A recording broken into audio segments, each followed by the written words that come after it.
بقينا في زمن الست عايزة تبقى راجل والراجل عايز يبقى واحدة ست.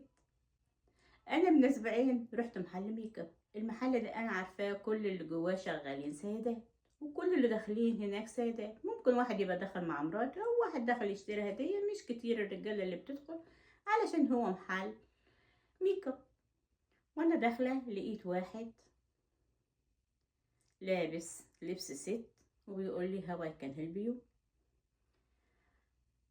فأنا عرفت إن هو شغال هناك، فأنا محتارة في أمره. أنت راجل إيه اللي مخليك لابس واحدة ست وشعرك طويل وعمال تعمل حركات الستات وتنعم في صوتك؟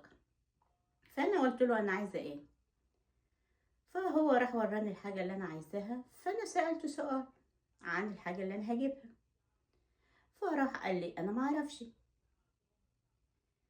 فقلت له خلاص أنا هشوف حد غيرك يساعدني، لأن اللي بيبقى جوه العمال اللي شغالين جوه في محلات الميك اب بيبقى عندهم خبرة وبيبقى عارفين ايه اللي يناسب الواحد، واي سؤال بنسأله بيجاوبونا وبيساعدونا. هو قال لي ما اعرفش، قلت له خلاص وانا هشوف حد غيرك.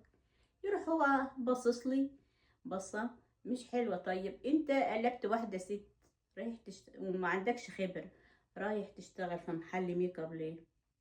ما الستات هتسألك عن الحاجة اللي هتشتريها، وهنا بيسألوا أسئلة كتيرة لما بيروح يشتري أي حاجة. بيسألوا إيه اللي ينفع مع البشرة كذا، إيه اللي ينفع معايا، إيه الجلوتين اللي بيسألوا أسئلة كتير.